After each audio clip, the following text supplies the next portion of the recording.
Welcome back to Great Day Washington. Did you ever wonder what would happen to you if you enter a recession, if we enter a recession over the next year? Well, today in Mortgage Monday, we learn how an economic slowdown may not hurt your pocketbook as much as you might think. I like the sound of that. And here with more is Chong Yi of the E team at Fairway Independent Mortgage Corporation. Welcome back.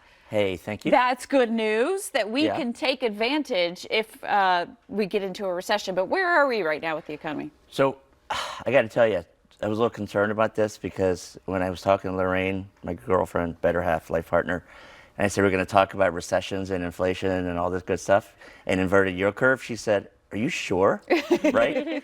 Because it's really boring and I hope I don't bore anybody here. However, but it's important. It is important because I think that whenever we hear stuff like recession, people freak out. Right. And we truly know what it means. Well, like the true definition, of it is 2 straight quarters of slowing economic growth, right? Okay. So what does that really mean? I mean, yeah, it means that less money is being pumped into the economy and it causes it, but it doesn't necessarily mean it's doom and gloom for all of us, right? So let's first talk about what recession is, and let's talk about what drives it. You know, what drives it and what drives interest rates, which we're going to talk about later, is inflation, right? So inflation just means that if higher the rate of inflation means that there's more dollars chasing less product. And all that means is that it becomes more costly to buy stuff and there's less stuff that's out there to buy, right? Boring as heck. So what does that mean? So it means that it drives to recessions. And recessions, we talked about the definition of it, but in actuality, it's actually a good thing. Okay, so how is the recession a good thing? Because people lived through the Great Recession from a few years ago, and then maybe they remember the recession from the early 90s. So what's in it for people to look at this head on and say, I can get something out of this? So 2 things really happen. And I'll talk about how and why, but 2 things really happen. 1, interest rates go down lower, and 2, housing becomes more affordable. Okay. Right? So clearly, lower interest rates, housing affordable means more people are going to buy, values are going to go up. Right. That's what the good part about it is, right? But let's talk about why it gets there. I talked about inverted yield curve, and all that means is that there's more money to be made on as much money on a long-term treasury as there is as a short-term treasury, which isn't good. So when you start to get sick, you get the sniffles, right? When you see, and this is where it's going to get boring, but when you start sniffling, it's a symptom of something bad to happen, right? So when you have a high, like a 10-year treasury that's lower, it means that there's something bad going on. It's so when that happens, precursor, what the Fed should do is raise short-term rates. And I think there's some charts here. Right. Yep. And I can barely see because I'm blind, but I think that's exactly what we're talking about. 10-year treasury yield, and that's what you're talking about. That's what we're talking about. So there's a sickness in our economy, and that's where our Federal Reserve needs to reduce rates, not raise rates, right? So what does that mean going back? So the true indicator of a recession, I just want to say it's not such a bad thing. The true indicator of a recession is, and no one really talks about this, but has to tie directly with unemployment. And what do I mean? Well, we talked about how unemployment's been really low, right? Right. But throughout history, and there's a chart there, right? Yeah, there's the unemployment chart.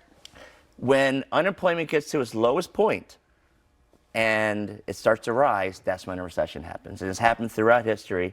But the reason being is this. So think about this. So if you are, let's say people are being hired, right? So you get jobs, unemployment is low. So you're pumping money into the economy. Yay, everything's great, right?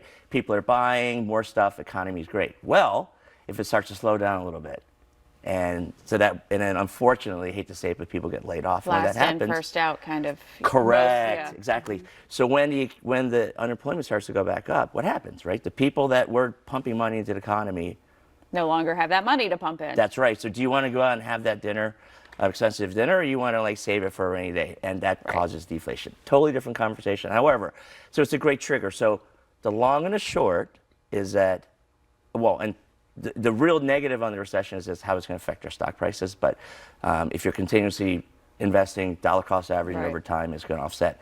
But the really, really best part about it is, is that basically, as I said earlier, interest rates are lower. So what you can buy today is going to be, it's going to be less expensive tomorrow, so you can buy more house.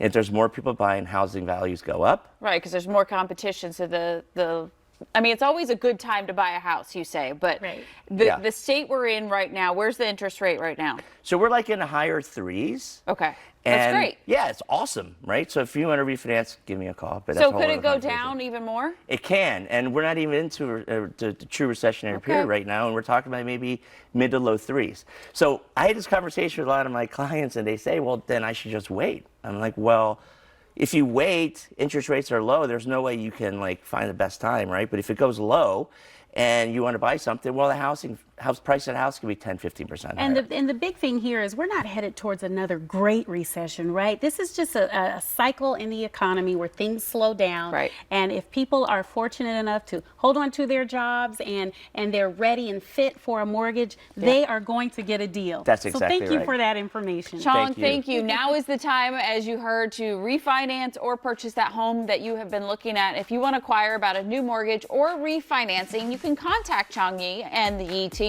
at theYiTeam.com. This segment was sponsored by the Yi team at Fairway Independent Mortgage Corporation.